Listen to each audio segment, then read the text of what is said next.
que rappelez-vous, cette histoire incroyable où pendant quelques jours, Sam Altman avait été viré d'OpenAI, c'était à cause de ça finalement, parce que d'un côté, il y avait les représentants de cet aspect philanthropique qui n'étaient plus d'accord avec la poussée commerciale de Sam Altman, qui avait été viré à l'époque.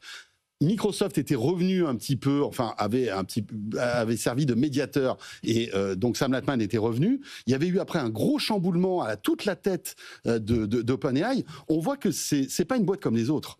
C'est ce qui fait à la fois sa force, parce que je pense que si on arrive aujourd'hui à une telle puissance et à un tel savoir-faire dans le domaine de l'intelligence artificielle, c'est grâce peut-être à cette partie recherche-développement et philanthropie. Mais il faut comprendre que culturellement, OpenAI a vécu le succès de ChatGPT comme un choc. Oui. Encore une fois, c'était une boîte de recherche et qui s'est trouvée devenir une des plus grosses boîtes de tech au monde. Oui, c'est ça. Et donc, forcément, ça a été un choc culturel pour des gens qui n'avaient pas signé pour ça, pour le dire un peu simplement.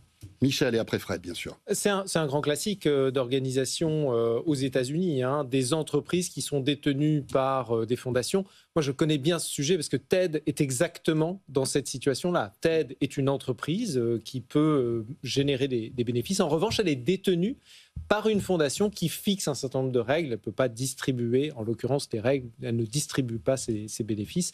Elle les sert. Elle s'en sert pour financer des causes, pour réinvestir éventuellement dans d'autres projets à but non lucratif. Donc on est typiquement dans ce... Oui, tu connais bien le fonctionnement. Je connais bien ce fonctionnement. Alors, un autre aspect, moi, qui m'a intéressé, c'est les raisons pour lesquelles Sam Altman a fait ce choix. Il dit, je le cite, j'ai écouté la société civile. Et moi, je me suis un petit peu posé la question de cette attitude d'Altman qui était assez agressif il y a quand même quelques mois ou quelques années quand il a failli se faire sortir, il est revenu et puis il a eu un enfant, il est devenu papa.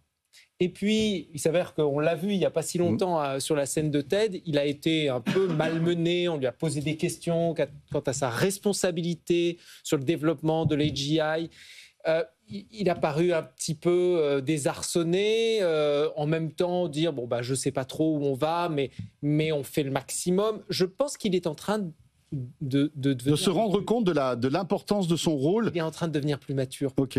Peut-être qu'il est en train de gagner en maturité et il se rend compte de la puissance d'OpenAI et que en faire une simple entreprise, je dirais traditionnelle, qui fait des bénéfices, c'est peut-être aussi dangereux parce que il va falloir aussi faire en sorte que s'ils atteignent les GI, comme il veut l'atteindre... Donc l'intelligence artificielle générative, on va dire générale, qui est supérieure à l'intelligence humaine. Bon, il y a beaucoup de débats sur le sujet, mais quel impact cela aura sur notre société? Et dans quelle mesure on peut mettre des garde-fous? C'est un premier. Et en quoi l'argent peut, on va dire, dénaturer et perturber en fait tout cela.